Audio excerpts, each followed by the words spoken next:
We know that we need a new direction in transportation leadership of this state. We know, I know, as somebody who's been a local government official, it must start with respect for the local priorities, because the #1 focus of a transportation system should be helping people get from where they live to where they work, and to make sure that our goods are able to get to market. I can't tell you that I, or certainly any one person in the whole state, would or should have all the answers. If somebody thinks they have all the answers, then they should not be in a leadership position, because they'll start trying to impose those answers on other people. That's what we saw with the Trans-Texas Corridor, which diverted so much of the state's time and attention from the principal goals of a real mobility system to accommodate growth. I'm here because I'd like to hear from the leaders who are respected by our judge, county commissioner, and local elected officials, some of whom are in an important trade mission today and setting the regional transportation priorities. I tend to reflect on certain basic principles, and you start from those principles and work forward from those principles about how we ought to set transportation policy. Maybe I'll just mention them a little bit and then get the views of you all. The first would be to focus on the most important goals. So for mobility in this state, it should be getting people from where, helping people get from where they live to where they work, giving options or alternatives to people about how they do that, make sure the goods can get to market in a safe and efficient fashion.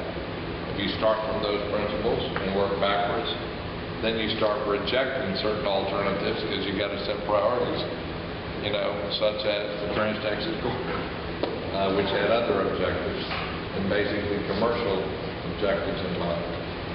The second is you got to respect the priorities set by local governments.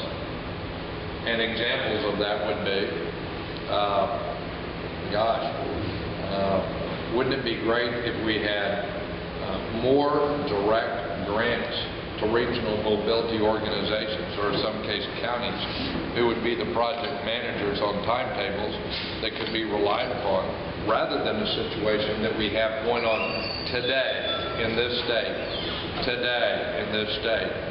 where different regional organizations, the councils of governments, are having to take projects off the list because the promised TxDOT funding is not materializing, and you have to identify a source for the federal match. This is happening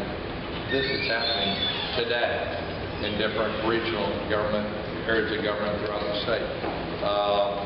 It shouldn't be TxDOT's projects, it's a public project.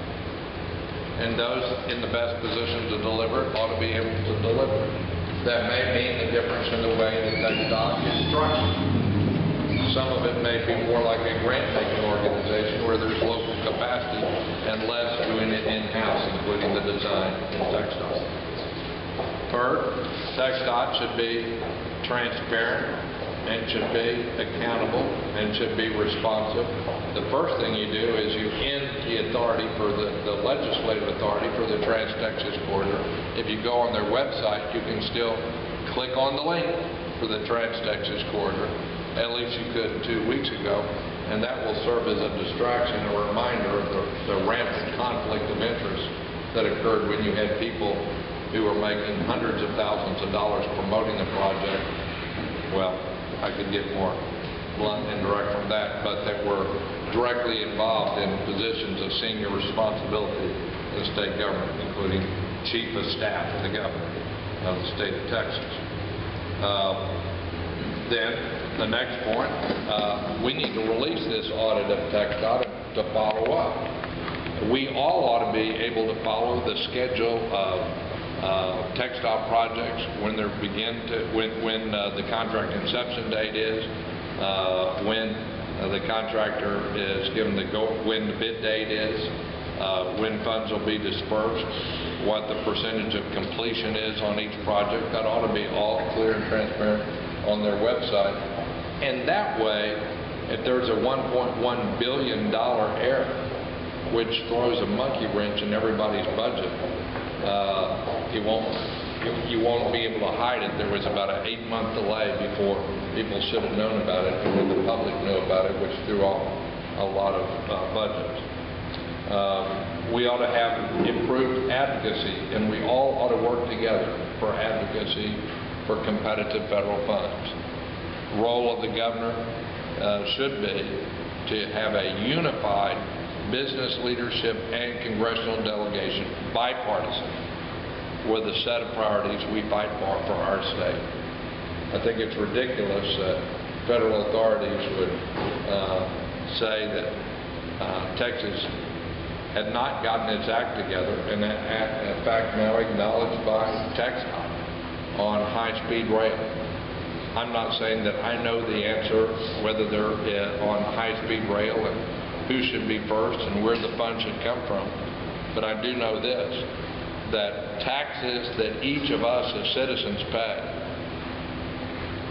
are going to the other large states, billions to California, Florida, and Illinois, and we're getting less than 1/10 of 1% in the second largest state where we have congested corridors like the I-35 corridor.